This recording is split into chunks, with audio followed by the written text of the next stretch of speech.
Indonesia is considering giving the US military easier access to its airspace, but it's causing some serious political friction in Jakarta, Bill. Yeah, Mariko, under this deal, US military aircraft would be able to fly through Indonesian airspace without getting permission, or at least having a very streamlined permission process every time. Now, a lot of people are asking, why exactly would the Americans or the Indonesians want to do this? Well, the government in Jakarta is emphasizing that this is just a discussion for now, but some people are also worried that President Prabowo Subianto could be putting the country's relationship with China at risk. So, why is he even considering it? I'm Mariko in Singapore, and this is Asia Pacific from the BBC World Service. Twice a week, we bring you Asia Pacific stories, unpacked by those who know them best. And today I have Bill Bertels from the Asia Pacific podcast team. Hello, Mariko. Bill was a correspondent in Indonesia. We also have Randy Mulyanto, who's a journalist based in Jakarta, joining us. Welcome both to Asia Pacific. Thank you for having me, Mariko. So, Randy, can you tell us what exactly this proposed deal is? So basically, the deal, if implemented, if enacted, would basically allow US military planes to fly over Indonesian territory freely, without any restricted access. The US military would only then need to notify the Indonesians if they ever make such flights.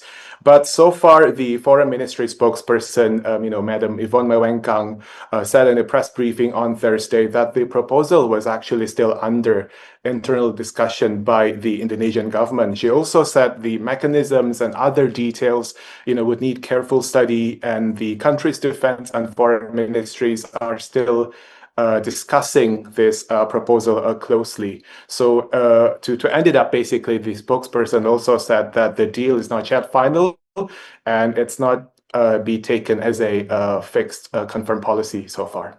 So, Randy, it seems like the Indonesian government is emphasizing that this is still just a discussion. But initially, we were hearing different things from different departments of the government, weren't we? Yeah, if I remember correctly, Reuters news agency was the first who reported on the content of the letter. So basically, the foreign ministry, sent a letter to the defense ministry saying that, if Indonesia were to accept, America's proposal on this, the overflight clearance, it would risk entangling Indonesia into future South China Sea conflicts. But again, as what the spokesperson said last week on Thursday, that both ministries are actually discussing this matter internally. So, Bill, how unusual is this? Are there any other Asian countries which allow the US military to do it? And I guess also, why do the US want to do this? Yeah, it's very unusual because Indonesia is not a US military ally. It doesn't have a sort of mutual defense treaty or anything like that. So you look at countries like Australia or the Five Eyes countries, so Australia, Canada, the UK, New Zealand, the US. These are close military allies of the United States. It's a very different situation for American Air Force planes to be flying over those countries. These countries nearly always have some sort of alliance or a long-standing agreement, a mutual defense agreement, something along those lines. Indonesia just doesn't have that sort of agreement with the United States. It's very proud of its long-standing free and active foreign policy stance of not being aligned. Now, why would the Americans want to do this? Well, in recent years, the US has put a lot of military assets into northern and western Australia. Now, if there was to be a conflict in the South China Sea or over Taiwan, obviously involving China, the US has these assets in places like Australia. They want to get those to the region. You pretty much have to fly over Indonesian airspace to get to that theatre of conflict. You can understand what the Americans are thinking. I think it's more curious. Randy's obviously been following the discussion in Indonesia, just what Indonesia's population makes of this. Yeah, I think it's getting some mixed reaction because, some Indonesians believe that it's not going to be the case, but obviously some Indonesians are concerned that perhaps, the government would sell Indonesia's sovereignty to the US, because we have to remember that this is actually the first time this proposal in recent memory has been made public. even we have to go back to basically Indonesia's long-standing foreign policy position, just like what Bill mentioned there. Indonesia does not have any foreign military bases. It does not host any foreign militaries in its territory. So this will indeed be something to watch out for closely. But I think I just want to add to what the foreign ministry spokesperson said in a recent press briefing last week on Thursday. So she said that the US was the party who proposed the blanket overflight clearance, not Indonesia. And what the spokesperson said here is also interesting, as it has reflected the government's stance so far. She said any forms of cooperation, including with the US, quote, remain firmly under Indonesia's sovereignty and is subject to applicable national mechanisms. As Randy said, Indonesia has traditionally chosen not to take sides between the US and China. Some seem to be worried that this proposed deal could put Indonesia's relationship with China at risk. Has Beijing said anything about this? Yeah, so the Chinese government, when this news first came out, said that military agreements in this region should not be used against any third party. Third party obviously means China. Then the Chinese government also suggested that this sort of thing would go against either the norms or the spirit of ASEAN, the Association of Southeast Asian Nations, the idea that if Indonesia was to do a deal with the Americans, which would basically allow Indonesian airspace to be this corridor between Australia and, the South China Sea, that this would be against the spirit of ASEAN because they would be doing a deal which would be harming the interests of, well, China's not an ASEAN member, but of a country in the region. So, there's been this kind of argument from Beijing that, hey, you shouldn't do this for all sorts of reasons. But then the state media, which of course is known to be a little bit more forthright with its commentary, has been saying that, hang on, Indonesia is supposed to be a neutral country. It's not supposed to take sides. And if you do a deal with the Americans that allows Indonesian airspace to be this corridor, to be this sort of launch pad to hurt our interests in the region, then you're basically taking sides and you shouldn't do that. So that's been the messaging from the Chinese government. But let's face it, you'd expect that because that's the sort of messaging that Beijing always puts out when it believes its interests in the region are potentially harmed. And what are its interests? Well, the Chinese Navy is now the world's largest. They've been building aircraft carriers at a pretty rapid clip. They clearly, up in China, are building a military of this size and scale because they want to be the dominant military power in Asia. Randy, how do people in Indonesia feel about this proposed deal? Because Indonesia has quite close ties to China when it comes to trade, economy, even investment. Yeah, Mariko, I think it reminds me of what the current president, President Prabowo Subianto said in October 2024, the first week he became president. He said 1,000 friends are too few, an enemy is too many. So this kind of, I would say, misalignment, if this proposal were ever implemented, with the president's words and then with the proposed deal, could make some Indonesians think what is actually happening. So I think some Indonesians would be wondering as well whether the country could side with one party or the other instead of, trying to play neutral and, being friendly towards other countries. I mean, eventually it comes down to what the outcome of the deal is, but again, it definitely causes some confusion among some Indonesians. How is the United States viewed in Indonesia more generally, though, given what's happening in Iran, also the US backing of Israel in Gaza? Yeah, let me cite some figures from the State of Southeast Asia 2026 survey report published by the ISAS Yusof Ishak Institute in Singapore. So one of the questions being asked actually to Indonesian respondents, as well as, respondents from 10 other Southeast Asian countries, basically members of the Association of Southeast Asian Nations. The question reads as, how confident are you that the US will, quote, do the right thing to contribute to global peace, security, prosperity, and governance? Over a third of those surveyed, about 36% of those surveyed actually said no confidence. This was in 2026. But the previous year, it was 26.2. So we are seeing an increase in distrust, basically, towards the US, especially in light of what is now happening in Iran and its backing of Israel in Gaza. Yeah, just to jump in, Mariko, on what Randy was saying, that report by the IC's Yusof Ishak Institute, there's another question in there. It has what I think is a pretty extraordinary figure. It says if ASEAN as a bloc was forced to align one day with either the US or China, what would you choose? And far and away, if you look at this graph that they produced, for those listening, it had Indonesia the highest. 80% of respondents in Indonesia said, well, China, 80%. And then it drops down quite a bit to countries like Malaysia and Singapore. Right down the bottom, it's the Philippines. Only 23% of respondents in the Philippines said if we had to align with one of the great powers, we would want that to be China. The vast majority in the Philippines of respondents said the United States. Now, look at the Philippines, makes perfect sense. It's a strong US ally, treaty ally. But Indonesia is not an ally of China or the US, and yet you have 80% of respondents in that report, and this is a fairly credible report, they do these surveys every year, saying, well, China would be more logical. So that, to me, you look at that sort of figure, and you look at Prabowo Subianto considering what would be, at the very least, a sort of closer pragmatic relationship with the US military, not an alliance or anything, but kind of a relationship that would make things a little smoother and easier to work with the Americans. And then you look at that figure of the 80% thinking China makes more sense than the Americans as the country, the great power you'd want to be close to. It's kind of a contradiction, right?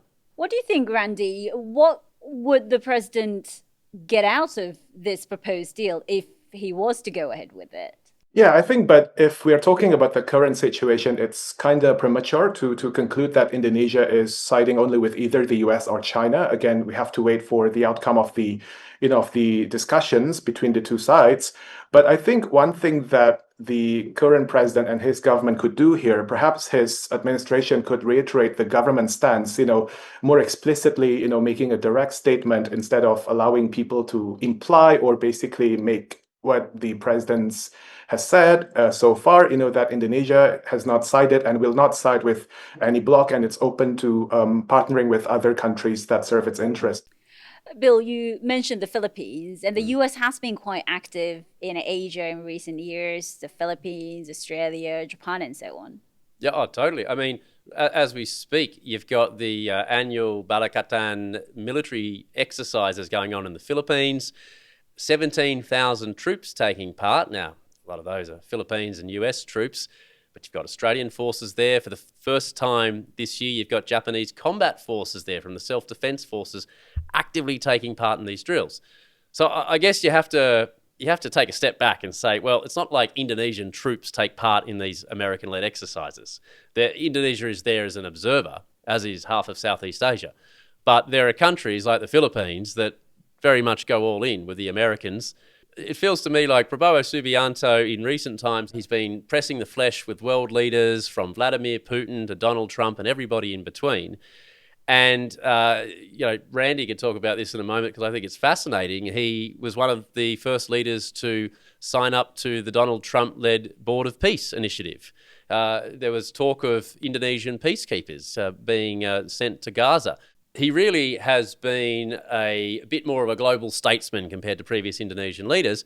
And it looks like this is a case of the Americans saying, well, actually, we're happy to have a closer relationship, but we kind of need something. You're in a very strategic position down there in Southeast Asia, and we really need easier access for our forces. And we're not asking for any formal alliance or anything like that. We just need this agreement that would help us. And you can sort of see, it feels to me that President Prabowo is in a bit of a sticky situation because it's not like he seems to be actively going out there and seeking to do some sort of really close alliance deal. But the geopolitics of the region has kind of boxed him into this position where he has to make a decision. And it's obviously a decision which on the home front in Indonesia might have a bit of pushback.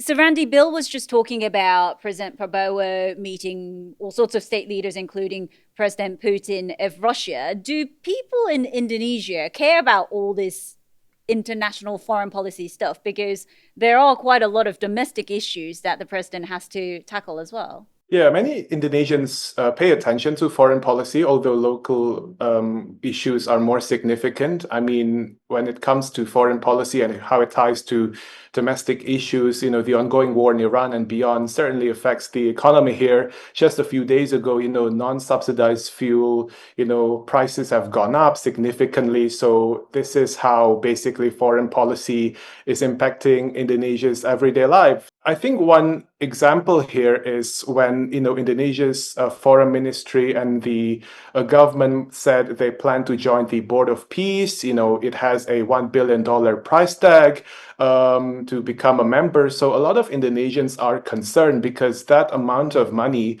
could be used to fund other programs, other priorities such as education, for instance. And this is actually getting more critical here. It's getting more attention because, Indonesia is now carrying out a free meals program.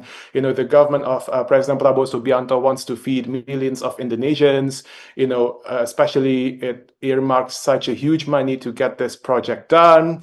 So again, obviously, this is how foreign policy, I think, could impact Indonesian everyday life here.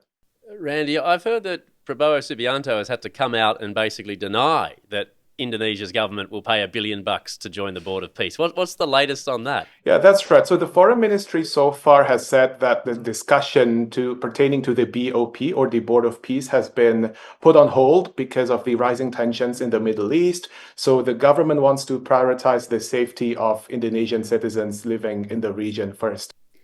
It's been, a year and a half since he became the president. He enjoyed very high approval rating at the start.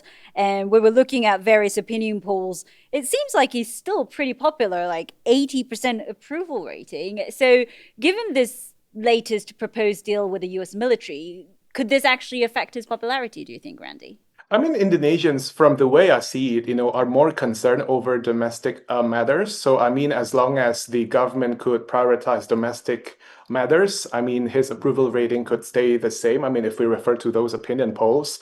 But again, we've seen various concerns, right? I mean, for example, Indonesia has gone through a budget deficit for 2 months in a row back in February and March. Again, there are job search concerns. Basically, it's more difficult to get a job, for example, these days for many Indonesians. So again, I think if the government wants to keep the opinion polls, to be in their favor, basically, high approval ratings, they need to get these matters resolved first.